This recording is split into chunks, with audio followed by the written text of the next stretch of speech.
Hey, buddy, how was your weekend? Another cabin in the books? What was different about this one compared to your previous ones? Since we're always focused on making things better, like the 1% improvement. Yeah, you right into the firing of questions. Jeez, let me get my bearings straight. People are here to walk away with something. We can banter, we can chit chat, but like sometimes you got to throw curveballs, or I guess change ups. You're right.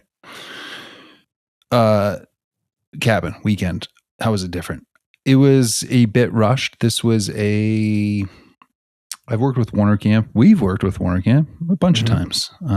So just we have a good relationship. They've been wanting me to come up to, I shouldn't say it like that. I offered a long time ago. They've asked a few times, hey, could you come up to their new place, the Tackle Box, they call it. It's a nice little good name. Yeah, it's a nice little fishing bungalow, I would say, on Lake Champlain in Vermont. It is a bit of a drive, and just the timing didn't work out. One time they wanted me to come up. It was Mother's Day. It's just like, I can't do that. Mom's first. Attaboy. But then my son had a soccer tournament up in Burlington, Vermont, which is about 45, turned out to be like an hour and 5 minutes north of where that cabin was. It was a 2-day tournament. There was a room block. It was pretty expensive. Honestly, I was not crazy about dropping a good amount of money for a crummy room for 2 nights for a soccer tournament. And I reached out to them and I was like, hey, this could work out. I see on the calendar it's vacant for this weekend coming up. If it stays that way, would you want me to stay there? And I could do a couple of things. I have a few ideas for you that I would do. And they agreed and they were like, that's great. That's what we need. So it was really nice to not feel like I had to go nuts at a cabin. Yeah. You mentioned to me, I don't know if this is, I just got into this question right away because you can easily fall into the routine of I'm doing something that's working and I'm just going to keep running that formula, which is great. I think, especially if you're income focused, this is working. I have a routine. I have a system. I go in, I do it, I leave. It works. I've paid my dues figuring out what does and what doesn't work. But I think the creator in us could get tired of that. Maybe not. Of course, it's not a one size fits all, but I could see the artist in us being like, I want to do something different. I want to do something that pushes the boundaries of myself and what maybe the client is expecting. So that's why I started with that question. And I knew that before you left, you said something interesting to me. And I kind of like this. You said, I'm going to companies now and I'm saying, what are you missing? I can do that. And then just doing that one thing as opposed to trying to capture everything in the instance of a cabin. I'm going to photograph all the rooms and lifestyle photos and this. And you're like, nope, I'm just going to do drones in 4K. Yeah. That's all I'm doing because you've said you've needed it. How have you liked that approach? I liked it. And with this one, I could kind of tell by the cabin, it's a small cabin. It's not massive. It's not overwhelming. There's not tons of space. Dirt and Glass was there in the winter. They did a lot. They've been on our show. They're awesome. They're maybe the example of cabin photography that you'd want to follow in terms of, I feel like their style, their way they market, the way they go about their business. It's, I don't know. It's the one to look at. It's the textbook. epitome. Yeah. Textbook. So they were there in the winter. They took a lot of indoor stuff and I felt like this is thorough. There's nothing missing. There's nothing that I'm going to really improve on. I'm not going to waste my time necessarily and waste their time, like going through these photos that they already have or don't really need, or maybe there's a slightly different look.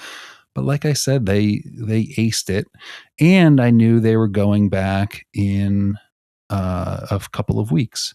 So like right when I got there and I posted, he reached out to me and he's like, oh, I love that place. We're going back in a couple of weeks as well. And I was like, all right, well, I'm definitely not going to like overdo what's already been done. So like by somebody who may have it be better than you. Yeah. And that's fine. And they already did it. Like I've already seen like I said, it's a small place. There's only so many angles. I'm huge, like, and especially in a little place where I have to duck to like get through doors. It wasn't appealing. I can take the hint and be like, photos of me in this place are not going to sell this place. Like, they don't know You my just got to height. do the George Costanza and get on a couch and in your skivvies and let it rip. Well, maybe, or on my knees, so it looked like a normal human using like the kitchen. You could go on your knees and put your shoes on your knees. Yeah, exactly that. And then you'll be like 5'9", yes, and not 8'10". So I was like, you know what? I'm not doing lifestyle stuff. I'm not going to pose for things. It's not going to be my A work. I'm going to focus on what I do have that some people don't. I have the FPV drone. Right. I have my other drone. I'm going to focus on flying through the property. I'm going to focus on some like B-roll panning shots with my drone. I'm going to capture the summer there. I'm going to capture the lighting the best that I can. I love doing astro with cabins. I feel like that is fun and something unique that I can offer. So I did that and nailed that shot. I had a clear night on Saturday and just some drone stuff. And I sent them 10 photos. And when I was doing it, I was like, I hope they don't balk at this. And they absolutely loved it. And 3, maybe 4 even of the photos had nothing to do with the cabin. It was more like the living in Vermont. One was of the moon that was taken from the cabin. One was of Ben painting his watercolors. He got a cool camping watercolor thing from his grandmother and was loving that and painting it. But it was a nice moment. And they're like, you captured like we want this to be about. Yeah, you captured connecting to nature and experience. And that was different for me. And handing that in felt different in terms of like, there's a couple of bangers here. Like, I like a couple of them, but normally I'm like handing in 40, 50 photos, maybe 30. And the majority are of the building. Yeah. Like, and inside, outside, like there was not one photo of the inside of the place. Not one. I didn't even take one. Said, why do it if they have it done, unless it's for your own portfolio? I love that because 2 years ago, maybe 3 years ago, you and I would have just been tunnel vision on got to shoot the building, got to shoot the product, and not shooting the experience, not building that glue like we've talked about. Yeah, and the one thing in terms of having a uniqueness in your photography, this goes to everyone, is finding like everyone's family, everyone's situation, style, clothing has nuances and differences, right? So I could take a photo of the kitchen, so could the next 400 photographers take the same photo of the kitchen unless they have a major overhaul. But no one's going to, or unless you absolutely copy it, no one's going to get that same watercolor camping coloring book and have a photo of their kid in a cool, cozy sweatshirt doing a lantern, a camping lantern watercolor. Like, those are the unique things that I think after this has been done, you take those photos and you're like, oh, this tells a story. And this is like a really unique moment at the cabin, at the place, the experience that no one can almost recreate. What do you think has changed in your confidence and in your approach that's allowed you to feel? You mentioned the slight discomfort in handing in assets like that. What's changed that has allowed you to actually send an email with discomfort, but with confidence that contains? Yeah, that's a great question. Not entirely bangers, but things that make sense when viewed as a carousel or as an album or as a gallery. Now, I've handed in folders that people love. I've handed in folders that we had to discuss and have conversations about, or style was different, or re-editing. Like, I've experienced it all. But even the folders that I love and that the person loves and they're like, oh my God, this is amazing, I have to admit, no one's posting 50 photos of mantis photography on their site. for their product. They love the photos. They pick out the few that they want, but then the next photographer comes or the next project comes or it gets buried in an email or whatever happens. It's rare that every photo that I put out there and put my heart and soul into gets used.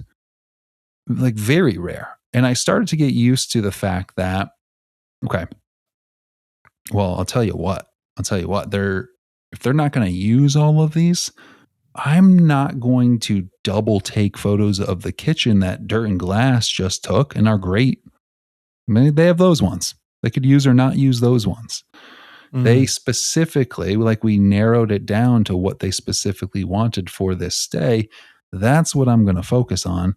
I'm not going to waste my time and their time, to be honest, taking a bunch of photos that they're just going to keep in a folder somewhere that's taking up space, virtual space, but space for really no reason.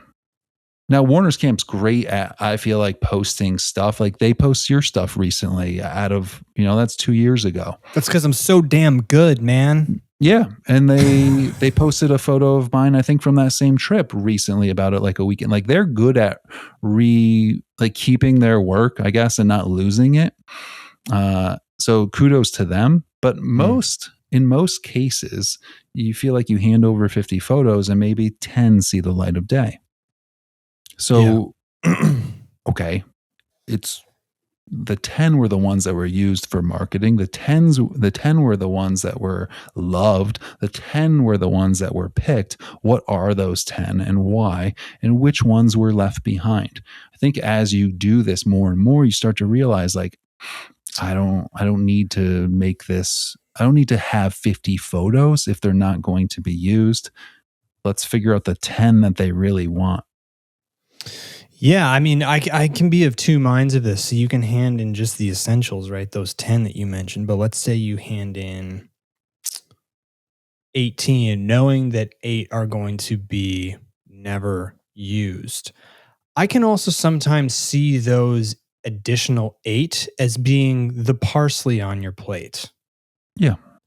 Right? Where the server brings out your food and it has the chef's kiss, the presentation that makes it look so good, but people aren't eating the parsley on the dinner plate. Like it's just going in the trash, but it makes the experience wholesome. That's sometimes how I look at it. But if you cover a plate in parsley, it gets ridiculous, of course. Yeah. I totally agree. And it matters what you agree as your deliverables also.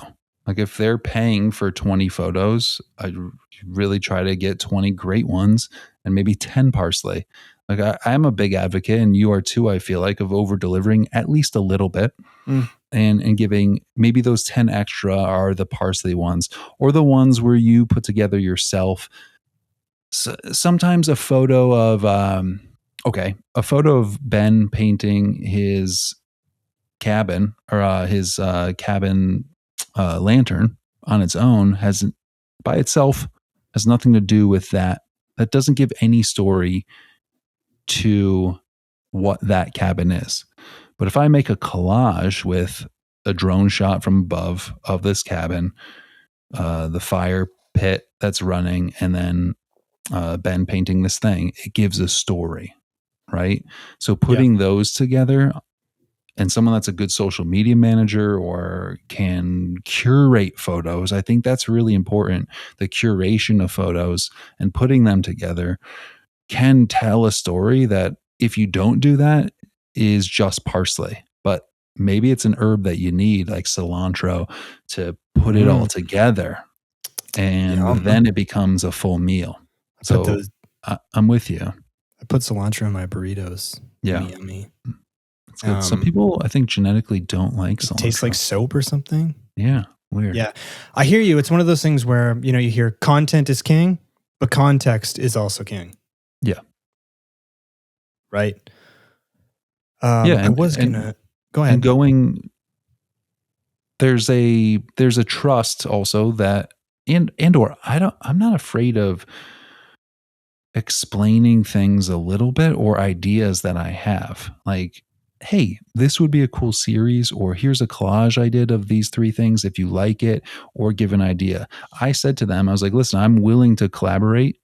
Like I would love, not willing, it sounds like I'm willing to, I would love to collaborate if you guys want to. If you want to collaborate on a post, I'm due for a post. I haven't posted in a little bit. Sure. I would love a cabin post, and I like this work. Just so you know, all my crops are not the same. So most of them will fit together nicely in a post, but just be careful of that. So not that I'm overstepping my bounds, but just like a heads up in terms of how I want my work presented if we're going to do a collaboration.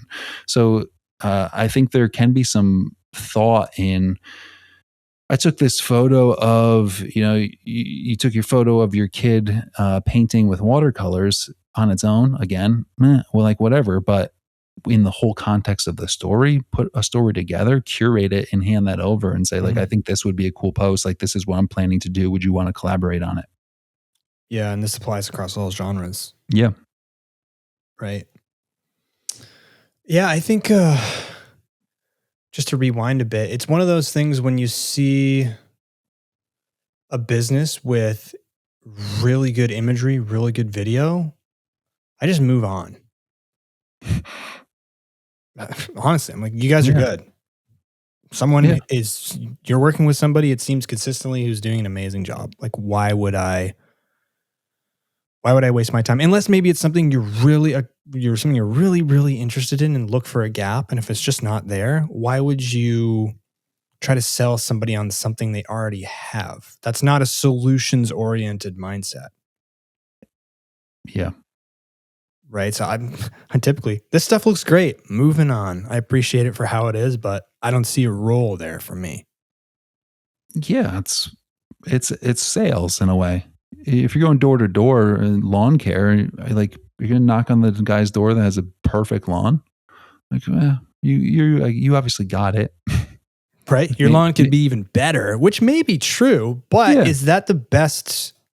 Are you setting yourself up for the best success rate or the best yeses? The most likely yes.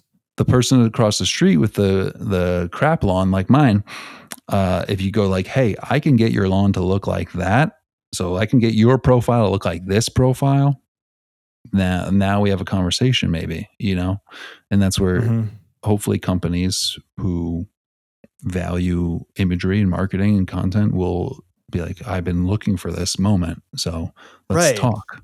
Which is often the case, but I think also people get into the mindset of, oh, they're not doing it, so they probably don't want it. And it's almost like a way to set up, it's self-sabotaging in a way so that you don't have to get rejected.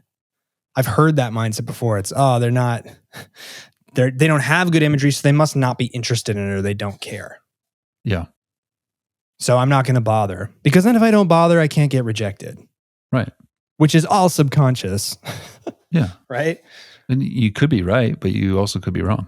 Right. But we tend to focus on being right in the negative, because then we can avoid pain and humiliation. The ego, more than anything, wants to be correct. Elaborate. So by saying this company, they don't care about this, they're not going to hire, they'd probably say no to me anyways, is a way of protecting from that.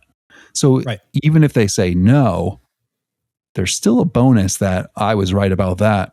I'm good at sniffing out this business opportunity or not opportunity. I was correct in my assumption.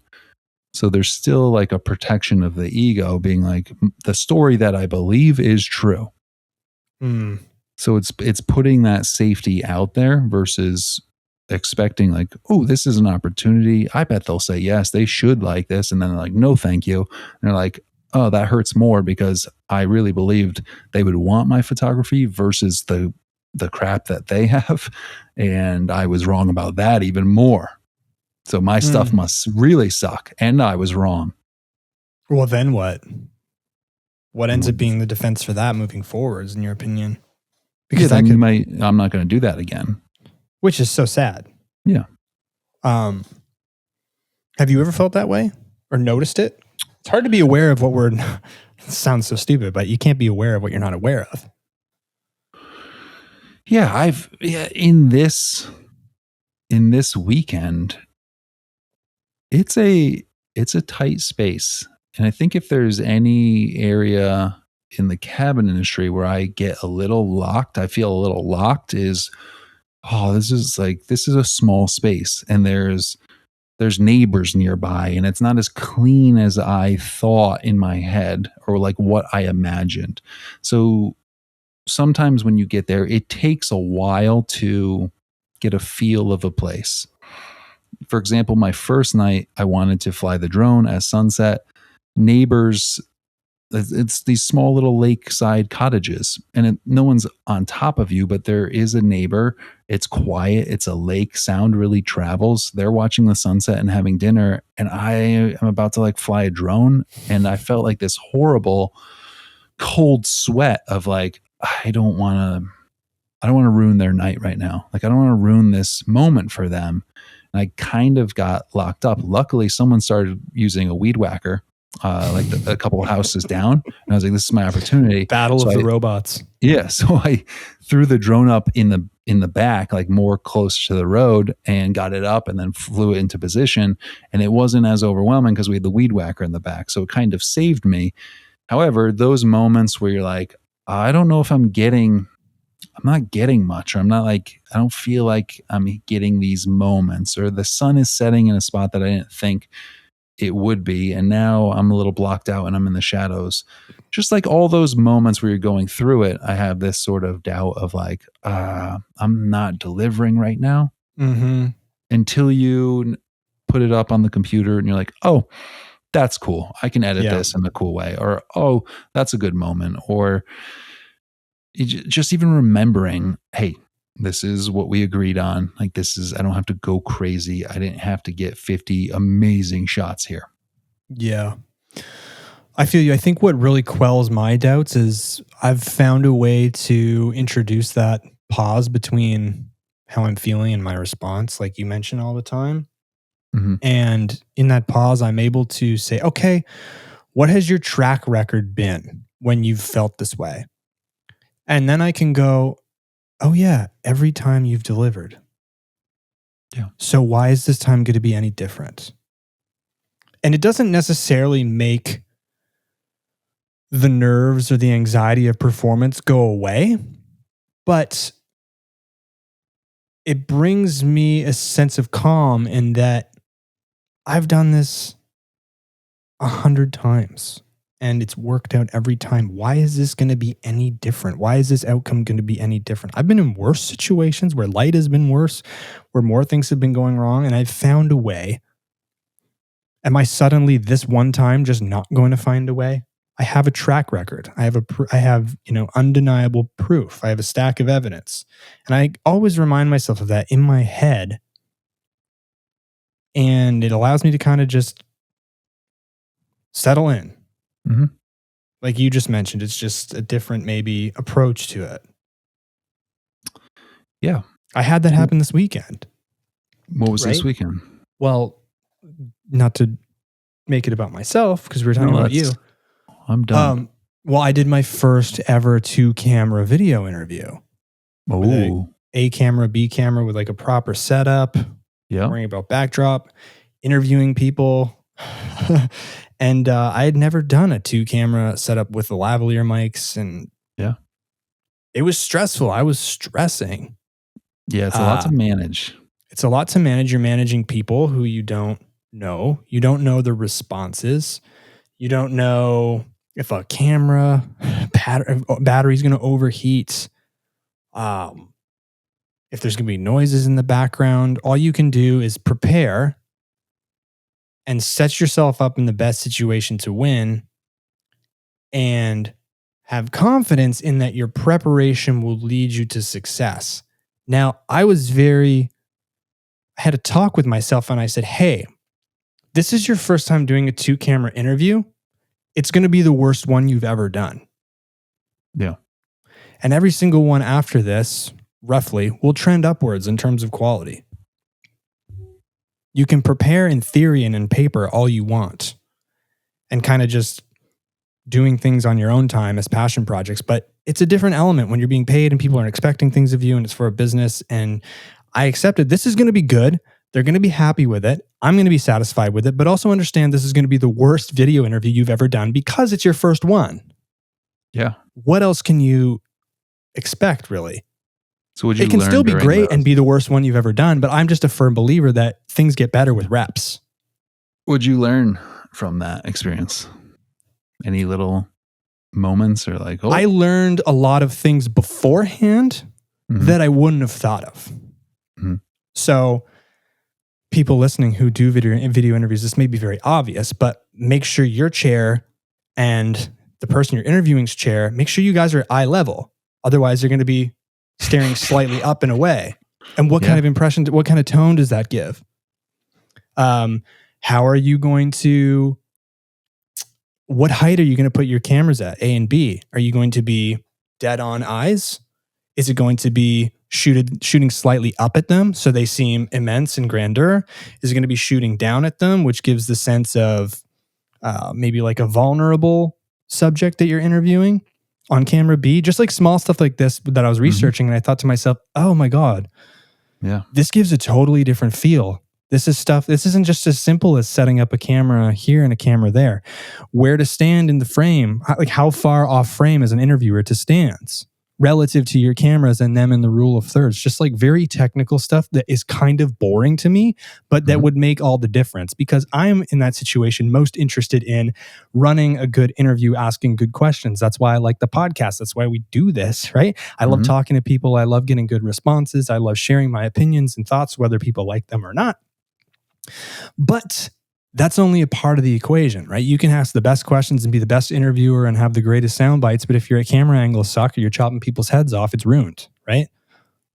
So I was stressed out because I had never done something like this before where people are paying you for it and counting on you to make something great. So you really have two choices. You had the option to not do it. You got the flu, coincidentally. Or you can be a bit of a nervous wreck and do it. And hopefully you're able to remind yourself of all the times you've succeeded when you've been in similar nervous situations. And that's what I did. I finished it. Looking back, there's things I was like, oh, we can do this better next time.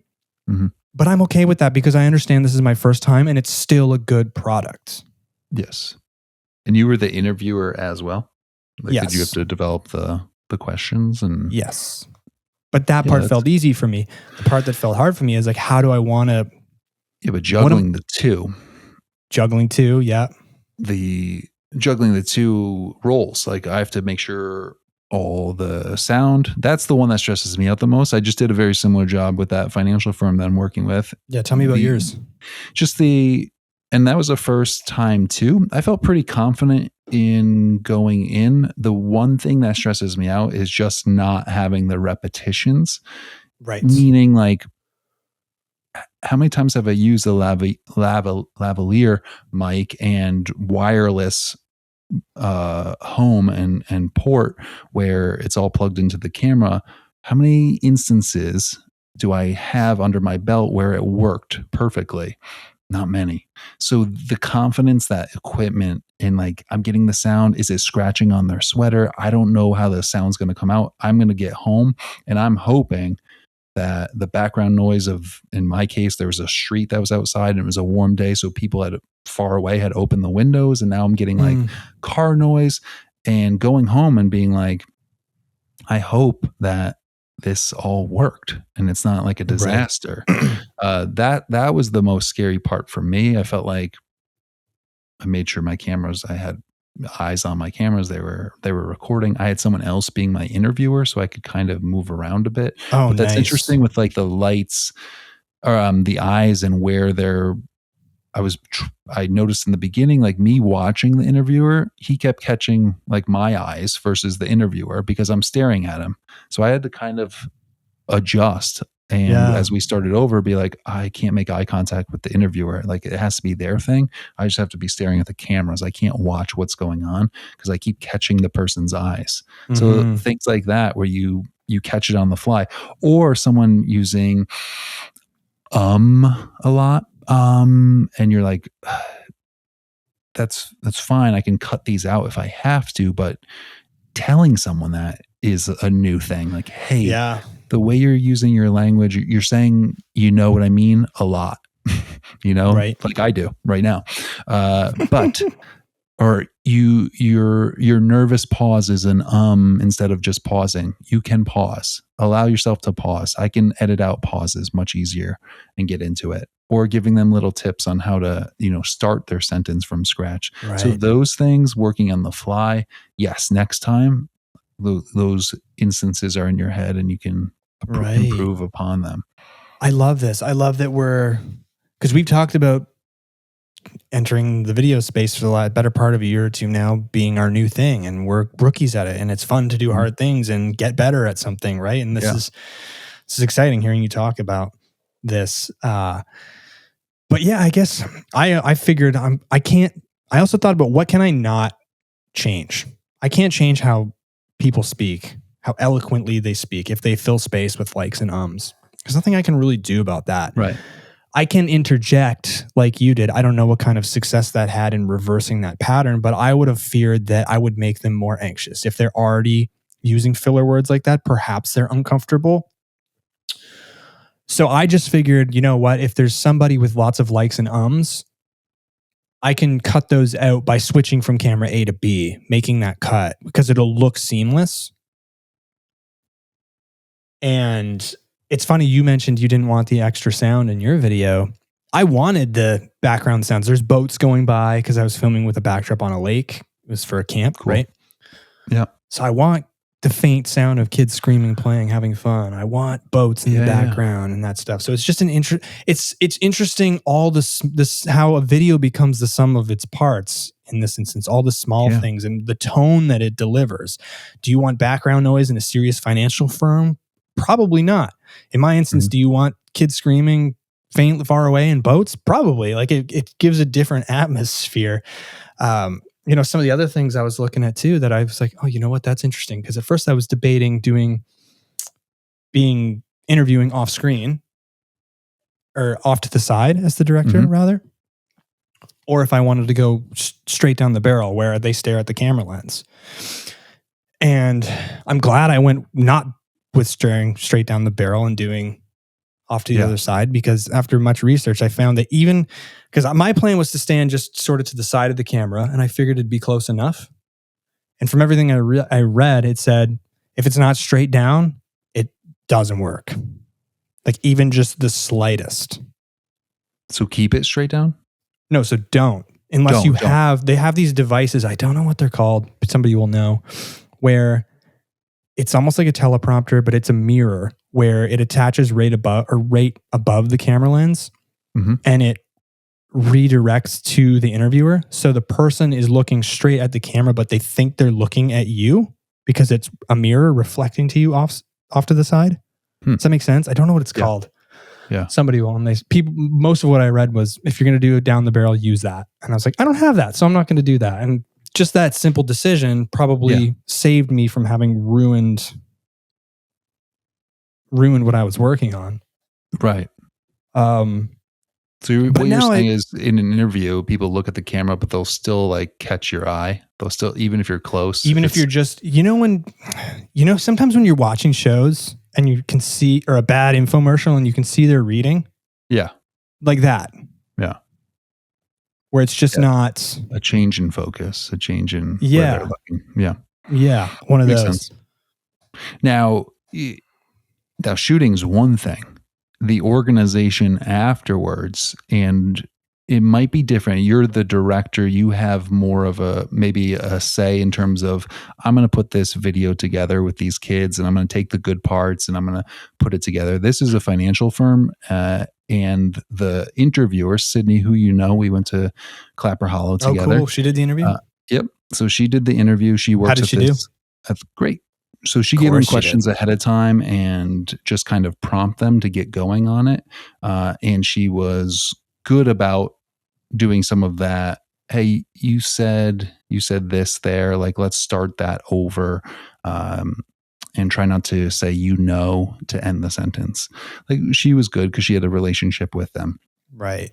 So what was I going with this? Oh, in working with her though, now I have a long, let's say 30 minutes of interview, and I had to sync it all up, put it all together, and then send it to her. Like that's the long cut, and be like, what parts do you want? Right. So then she did a great job of sending me back a document with like 122 to 134. I love that segment. And I just cut all that. And then I was like, okay, this is how I interpreted your thing. I think we need to do one more pass, and sent it back to her. And then she looked at what she thought she wanted to cut, and she switched things around a little bit. And I was like, now I'm going to do the A-B sort of stuff and try to make a final copy now that we have it. But there's been a lot of stuff that I haven't done before with like back and forth, really organized. And when you have two cameras and you start slicing a lot and moving and getting rid of spaces, it's very easy to get a little lost and be like, oh crap, like I didn't sync that audio with that part and I moved that. Now where am I? Now do they line up? Like there's been a few close calls. It's gone, knock on wood, really smoothly, but there's been moments where I'm like really, when you think really hard, where you're like, okay, if I do this, am I going to I need to select all of this and move it over. Like there's been a lot of that because a lot of concentration. One wrong switch of something or moving or deleting could affect the whole flow when you have two cameras and you're not really focusing on both of them at the same time. So yeah, that's been interesting too. Yeah. I mean, what did you learn? What's been what did you learn from your? I think just go slow and don't be afraid to ask for help from the person they want the product. So this one was like, I think if anything, I'm known for turning things over very quickly. I'm done. Just Warner's camp. I already gave them the thing. I was just there. Like gave them within a day. Hey, here's your stuff.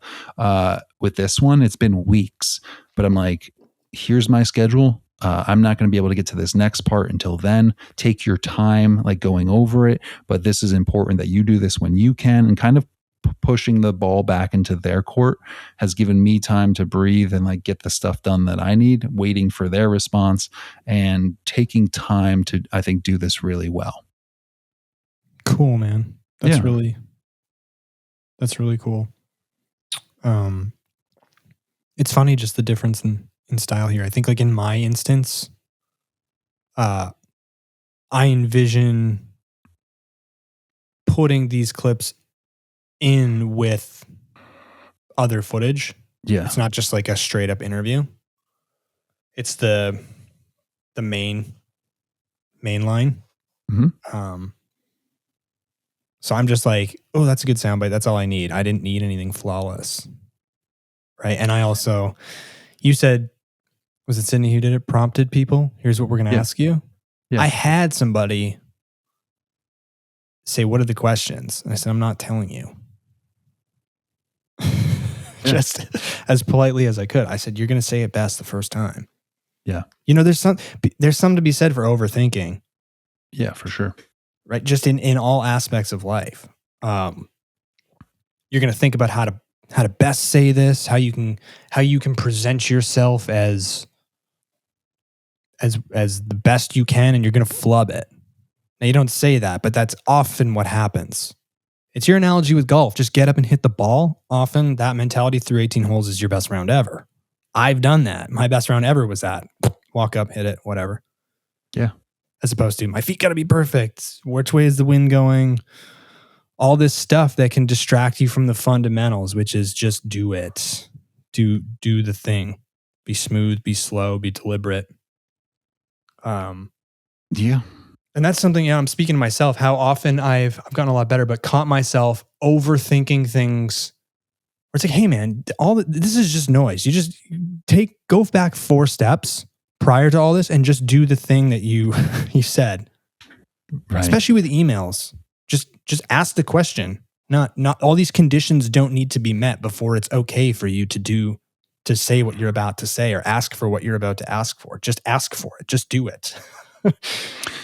I agree with that one. Right? I think we can, especially emails, we can get really caught up on the word and the flow and the this.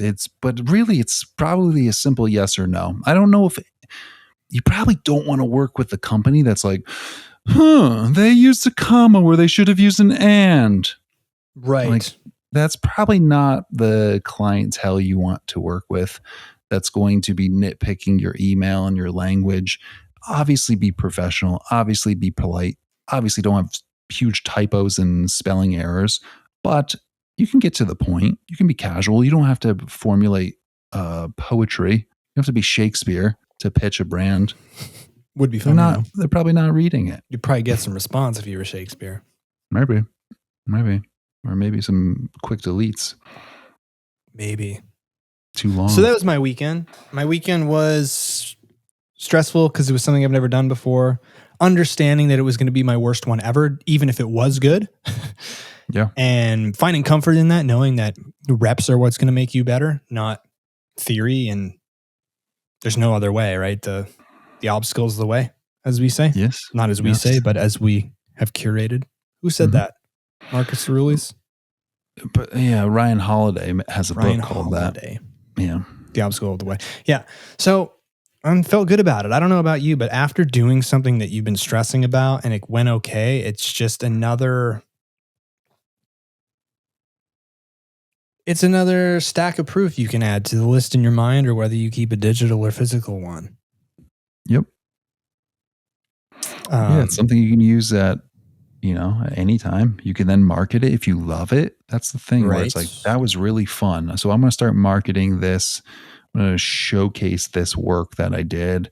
Maybe I'll do a practice one to have it absolutely perfect in my mind, or like the things I've learned. I want to start doing this more. I have this skill. Or it's just something in your back pocket. Then when someone says, like in our case, hey, can you do this or this interview, or do you want to do it in this style? Yeah, I can do it. I've done it before. It becomes that much easier. So I think it's definitely cool to put yourself out there and try new things and push yourself to efficiencies and have fun with it and enjoy like the learning. I guess that is the most fun part. So I think both of us, we're very similar in that, where it's like, if you're learning or trying something new and doing well at it, that's a really nice feeling. Yeah. And then, well, first I'll ask you, what do you like about learning? I think it's the success I think it's the early curve. So let's take anything. At first, it's really daunting. It's really slow and daunting. There's this push that you have to get through to even get anywhere. We could use running. Running's a great example. If you're out of shape and you haven't run in a year and you start to go run, a half mile feels absolutely horrible. Like, I do not want to do this. I cannot do this. I can't imagine being able to run 2 if I am struggling to get to a half mile. And it's hard for a while. Learning video, really, what's the technicalities? I got to remember this math. What's my native ISO? Like, you probably have a notebook with all the things that you need to remember to make it look decent. And the research that goes into finding out all those things is very slow in the beginning. It's very slow to do it well. But once you learn a couple of those things, then there's this great rise in talent or success or skill, where it's like, oh, I'm not just a complete beginner. I know a little bit of things, and now I can push. Now I have some investment behind it. I can push this. It's kind of like compounding interest. Like, I can push this and it starts going much, much faster. And now I feel very proficient at the thing that I'm doing. So last month I could only run half a mile without wheezing to death.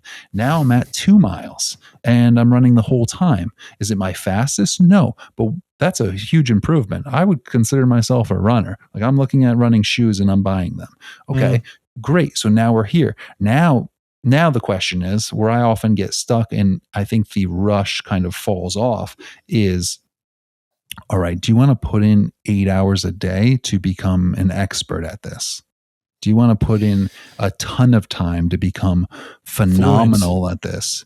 Or do you enjoy getting to a B plus or a B and being like, I got that in my belt. Like I could do that. And if I had to pick it up again, if in 2 years from now, someone was like, I need a double camera interview, I'd be like, okay, I did this 2 years ago. I can get this back quick and get to a point where I'm comfortable again and do it, versus where do I want to do this for the rest of my life and do it really well every single day and work at it, buy the equipment, all the things to make this as good as possible. Yeah, I was listening to you. I almost agree and disagree at the same time. I think, to word it, I agree that maybe the getting through the friction from standing still to moving to doing something, that initial phase is very difficult. And then once you're kind of moving, things get better. But like, I would also, you said it's very difficult in the beginning. I would say you get most of your noticeable results come in the beginning of starting something. And I think you kind of alluded to this at the end. And then as things go along, it's 3 times the effort to get a third of what you were. And that's where people fall. I think I told you I'm trying to learn a language right now, and that's where I'm at. I'm 4 months in and I'm like, I don't feel like I'm fucking learning anything. Right. Because in the beginning, I'm like, oh, I'm getting all these new vocabulary. I'm learning all these things. And now I'm like, I feel like I've been in the same spot for 2 months. Things like listening to content, I'm still not fully understanding it. And it's like, you have those doubts. Am I doing things right? Is this the best format of practice for me to get to where I'm trying to get to? And I think it's understanding that curve is nastily sloped sometimes in terms of input and output. And what would you have to do to really become fluent in that language? I would have to sacrifice other things and or maybe not. I would just have to continue to be immersed in it over time. Yeah, immersed in it, which means like over time, to me, the natural thing would be, if it's Portuguese, go to Portugal, right? And be stuck doing it all the time. Then you will get better. Then you will become fluent in it as fast as you possibly can. But it still might take a long time, but you're doing it all the time, and you have to do it in every situation that you're doing. So it's the same. It was very similar with almost anything. Like that. That was my golf journey of like, I worked really hard every single day, chipping and putting and short game and my swing in my early 30s, and got to a point where I was pretty good at golf, or could be. The potential was there. Were you shooting? My best was like in the 70s. Like there was 4 rounds in a row where I was under par or at par at that time. And without practicing, now I'm at like, I could shoot from 78 to 82 pretty consistently, with an occasional outlier both ways. But that's with like doing no practice, right? So to continue to get to that point where you're really improving, it's like, I have to quit my job to do this. Like I would have to be absolutely committed to doing this every single day for 6 hours a day to really get to this point of like getting better than where I was. And without it, now it's kind of all that work in the beginning to get to a level, a B plus level as a golfer. Now I'm at like a B minus golfer, I'll give myself as a grade. But I'm not doing the work. Like the skill is in my pocket. It's like still here somewhere. And I could pick it up if I wanted to. I could get into it more and maybe make marginal improvements. But at this point, it's like, oh, dog's playing with the toy. Oh, squeaky toy. Squeaky toy time. At this point, it is one of those things where it's like, and like a lot of things is how much do you want to be obsessed with it for the long term? And then what's the return on investment for what you're trying to do? And that's okay. I like learning a lot of different things. I like trying new things. I like experimenting with new things. Some things stick, some things don't. Some things stick for a long time, some things don't. And yeah, that's that. Yeah, I think even the better question is what level are you satisfied with remaining at forever? That is a good question. When starting something. To juxtapose language and golf against each other, you could say that you might not be a native speaker in golf, but you're somewhat fluent, right? Or like I may never it's unlikely I will never be native level in the language I'm trying to learn. But am I happy being able to express myself at like a B2 level? Which is what many consider fluent. Like what is satisfying to you? Mastery or I'm pretty good at this? Pretty good. And that's going to be different for everyone. I think that ties a lot into the ego. And I think there can be, I've struggled with this at times, there's a disconnect between the time required and the level of mastery. Like if you want to do, it's just math. If you want to do so many different things, it's impossible for you to be good at all of them. You're going to be maybe above average at all of them. If you want to dim that list down to like 2 things, maybe mastery is within reach. But you're going to have to sacrifice other things. So that's a question I ask myself a lot now recently is what level are you okay at remaining forever? With photography, with podcasting, because just infinite growth in all areas, in all of our interests is ridiculous. It's impossible.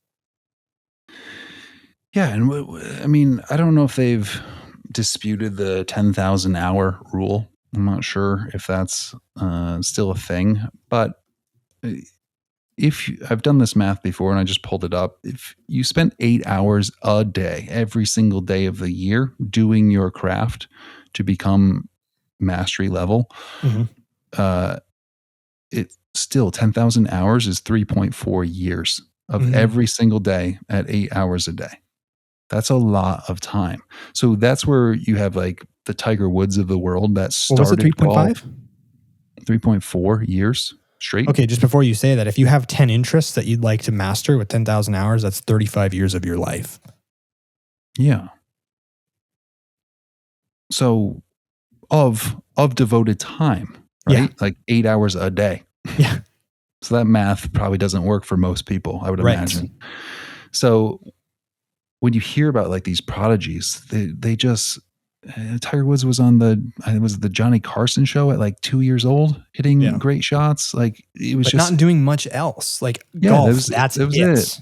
That's it. And does that make you a well-rounded person? Does that make you someone enjoyable to be around? Does that make you? I don't know. Does that make you somebody that you're satisfied with? I don't know.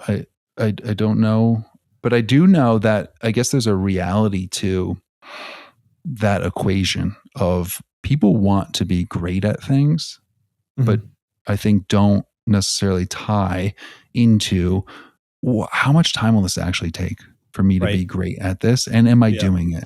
When I used to teach golf, that was the most frustrating thing when people were comparing themselves to par. Oh, I shot 20 over par.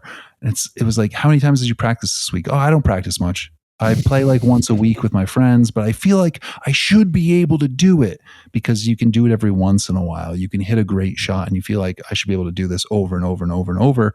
But it's like, dude, we're not getting it. We're not getting the fundamental thing about scaffolding and learning. We're not getting the fundamental thought process of this takes repetitions that nothing but time and repetitions can do. And it's the same with photography. It's the same with wildlife. Like you have to be out there a ton to get the photos that you want to get.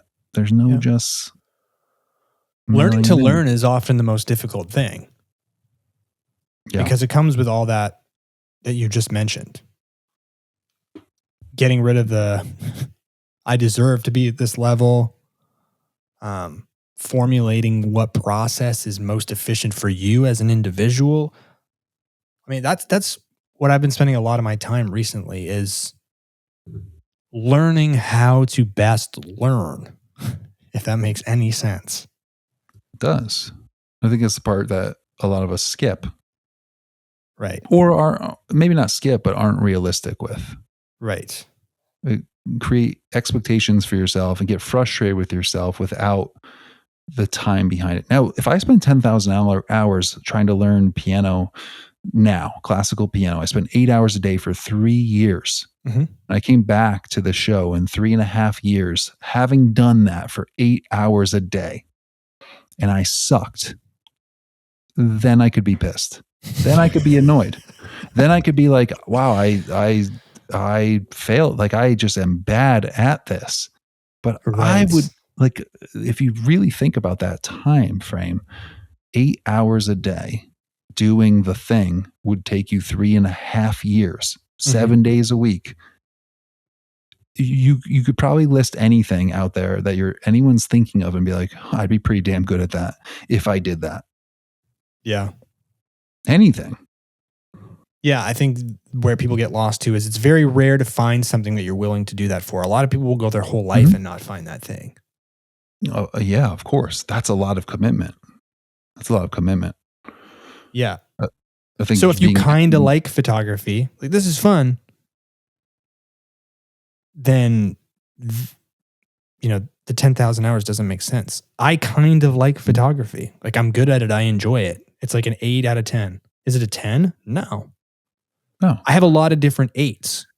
Yeah, and you're not getting mad at yourself. I think that's the problem. Getting mad at yourself. If you were calling me every day being pissed off that you're not getting 6-figure gigs and 5-figure gigs left and right, I'd be like, okay, well, how many hours did you work today pitching and creating your propositions, your pitches, your website, your craft?